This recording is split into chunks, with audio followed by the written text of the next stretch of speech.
गुजर नेता कर्नल किरोड़ी सिंह भेसला के अस्थि विसर्जन का कार्यक्रम पुष्कर में हुआ, जो काफ़ी भव्य हुआ। न केवल बीजेपी बल्कि कांग्रेस के साथ तमाम अलग अलग समाजों से जुड़े प्रदेश के दिग्गज राजनेता उसमें शामिल भी हुए। लेकिन इस कार्यक्रम को अब सियासी गलियारों में भेसला परिवार की पॉलिटिक्स में री एंट्री के रूप में भी देखा जा रहा है। इस समय हमारे साथ मौजूद है कर्नल किरोड़ी सिंह भेसला के पुत्र विजय भेसला। भेसला जी, मेरा सवाल यही है कि इस कार्यक्रम को जितना भव्य रूप दिया गया, उसके बाद सियासी गलियारों में चर्चा यही है कि पॉलिटिक्स में भेसला परिवार की री एंट्री हो रही है। देखिए, भव्य तो होना ही था। कर्नल साहब का अस्थि विसर्जन और उसकी यात्रा थी। 23 जिले, 75 विधानसभाएं, 5000 किलोमीटर, भव्यता तो है ही। जैसे कर्नल साहब का उनका विशालकाय हृदय था और उनका प्रोसेस इतना बड़ा था, तो यात्रा भी बड़ी होगी। और जो आप कह रहे हो कि हमारी एंट्री की बात है, बैंसला परिवार की एंट्री की बात है, ऐसा कुछ नहीं है। एमबीसी समाज इस बार राजस्थान की राजनीति में अपना अस्तित्व गिनाएगा और ये एमबीसी समाज की एंट्री है, विजय बैंसला की एंट्री। विजय बैंसला एमबीसी समाज का एक छोटा सा अंग है। एमबीसी समाज 75 विधानसभाओं को काबिज करता है। ये 75 विधानसभाओं में एमबीसी समाज की ठोक करके ताल ठोकने की एंट्री है और रहेगी। 75 साल से जो चीज़ दी नहीं गई उसकी बात करके अपना हिस्सा मांगने की एंट्री है, मेरी एंट्री नहीं है। विजय जी, मेरा एक सवाल, चूँकि आप समाज की एंट्री की बात करते हैं, लेकिन आप और कर्नल साहब बीजेपी के सदस्य भी है। पिछले लोकसभा चुनाव में बाकायदा दिल्ली में अमित शाह और प्रकाश जावड़ेकर ने आपको बीजेपी ज्वाइन कराई थी, लेकिन उसके बाद बीजेपी में आप नज़र नहीं आए। कर्नल साहब भी लास्ट कुछ महीनों में, कुछ सालों में नज़र नहीं आए।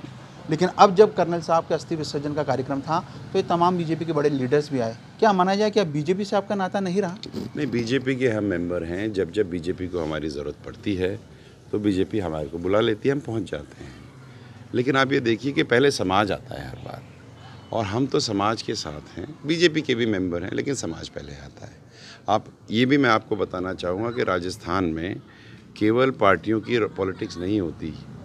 चोगा तो पार्टियों का नाम का होता है, एक्चुअली तो जातियों की राजनीति होती है। और एमबीसी समाज एक बहुत बड़ा कॉन्ग्रुएंस बनकर आ रहा है, तो ऑब्वियसली लोग बाग तो आएंगे। भेसला साहब क्या कहे, क्योंकि कर्नल भेसला के अस्थि विसर्जन का जो प्रोग्राम जो था उसमें सचिन पायलट नहीं आए। सचिन पायलट के जो समर्थक विधायक थे, कांग्रेस से जुड़े, गुजर समाज से आते थे, जीआर खटाना और जो दूसरे थे, क्या लगता है आपको कि किस तरह देखते हैं? क्योंकि टोंक में भी जब अस्थि विसर्जन की यात्रा निकली थी तब भी शायद सचिन पायलट उनकी विधानसभा क्षेत्र में नहीं आए थे। सचिन जी को हमने अपनी यात्रा शुरू करने से पहले, मेरे ख्याल से तारीख 12 अगस्त की थी, जब हम अजमेर से कोटा के लिए रवाना हुए थे मीटिंग के लिए। हमने, और मेरे साथ 4-5 लोग और भी थे, उनमें से सचिन पायलट साहब के साथ के भी 2-4 लोग थे। हमने उनको न्योता दिया था, और केवल जब उन्होंने फ़ोन नहीं उठाया तो उनके जो पीए हैं निरंजन, उनको हमारे ही टीम के अतर वकील हैं जो चांदन गांव के हैं, उन्होंने उनको फ़ोन करके कहा था कि भाई विजय बैंसला जी बात करना चाहते हैं, 12 तारीख को प्रोग्राम है, आपको तो हमने न्योता दे दिया, सचिन जी को एक बार बता दीजिए, बात कर लेंगे। तो हमने तो उनको न्योता दे दिया था। अब कोई कारण रहा होगा, पर्सनल रहा होगा, या कोई विषम परिस्थिति रही होगी जिसकी वजह से नहीं आ पाए, तो उसका तो कुछ नहीं कहा जा सकता। लेकिन हाँ, आते तो अच्छा रहता। राजनीति की बात की जाए, आप समाज को राजनीति में आगे बढ़ाने की बात कहते हैं, जागृति की बात कहते हैं। पिछले दिनों आपने कुछ अलग अलग इलाकों में यात्रा भी निकाली थी एमबीसी समाज को जगाने के लिए, राजनीतिक प्रतिनिधित्व के लिए। सवाल यही उठता है कि क्या विजय भेसला आने वाले विधानसभा चुनाव में चुनाव लड़ेंगे? वो लड़ेंगे तो किसके बैनर से लड़ेंगे, कहाँ से लड़ेंगे? हाँ, मैं चुनाव लड़ूंगा। बीजेपी का मैं मेंबर हूँ। बीजेपी पार्टी अगर मुझे टिकट देगी तो मैं लड़ूंगा। 40 सीटें हैं जो हमारे बाहुल की सीटें हैं, क्योंकि मैंने कहा कि जातियों की राजनीति होती है, तो हमारी जो बाहुल सीटें हैं 40, उसमें से किसी भी सीट से टिकट दे देंगे, हम लड़ लेंगे, उसमें क्या बात है। बस बात ज़रूरी ये है कि मैं अकेला ना लड़ूं, समाज के और प्रतिनिधित्व भी लोग बाग जो आएँ वो लड़ें, और फिर पार्टी कोई भी हो, चाहे कांग्रेस हो चाहे बीजेपी हो। अगर हम लोग 75 विधानसभाओं को काबिज करते हैं और कई कई सीटों के ऊपर हमारे 78,000 तक वोट हैं, जहाँ पर भी 55,000 से ज़्यादा के वोट हैं, वहाँ पर हमें टिकट मिलना चाहिए। और अगर टिकट नहीं भी मिलता है तो कंसिडरेशन सेट में तो होना चाहिए। प्रॉब्लम वहाँ है कि जहाँ पर समाज 70,000 वोट हैं, 65,000 वोट हैं, वहाँ पर 2,000 वोट वाले व्यक्ति को टिकट दे दिया जाता है और वो व्यक्ति कभी गांव तक जाकर ये नहीं देखता कि जब बंदा जिंदा है या मर गया है। लेकिन विजय जी, आप कहते हैं कि बीजेपी यदि आपको टिकट देगी तो आप 40 जो विधानसभा उसमें से कहीं से भी टिकट लड़ लेंगे। तो क्या ये माना जाए कि विजय फैसला का बीजेपी को समर्थन रहेगा आने वाले विधानसभा चुनाव में? मैंने कहा मैं बीजेपी से लड़ूंगा क्योंकि मैं बीजेपी का मेंबर हूँ। बीजेपी जहाँ से मुझे टिकट देगी मैं वहाँ से लड़ूंगा। बीजेपी बोलेगी विजय वंशा टिकट मत ले, ठीक है, नहीं लड़ेंगे भैया। एक बार मैंने छोड़ दिया सचिन पायलट के लिए अपना कैंडिडेचर, मेरे को टिकट मिल गया था बीजेपी से from Asind. Last elections we did not fight, ठीक है, एक बार कर दिया। अब ये देखिए कि हमारा समाज, एमबीसी समाज का ध्येय ये है कि 37 एमएलए बनने चाहिए, और वो किसी भी पार्टी से बने। अब अगर हमारे 75 विधानसभाएं हैं, उसमें इतने ही लोग हैं, सबके सब एक पार्टी से अलाइंड हो, वो ज़रूरी तो नहीं है ना। घर के अंदर भी 3 लोग हो सकते हैं, 3 की अलग विचारधारा हो सकती है, लेकिन हैं तो घर के आदमी। तो हमारा विचार ये है कि हमें 37 एमएलए बनाने हैं, किसी भी पार्टी से आए।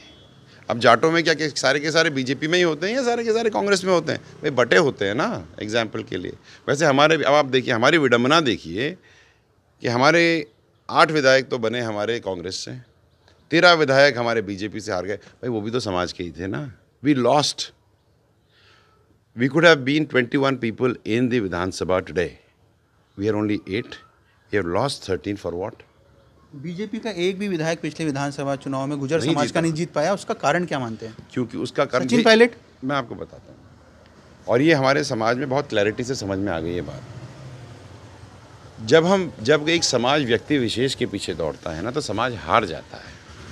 समाज के साथ खड़ा होगा, समाज को आगे बढ़। जब इसीलिए मैं कह रहा हूँ 37 सीट्स, मैं एक सीट की बात नहीं कर रहा हूँ। 37 सीटों की जब हम बात करते हैं, किसी भी पार्टी से आए, हम समाज को आगे रखकर, समाज सर्वोपरि, बाकी सब कुछ बाद में।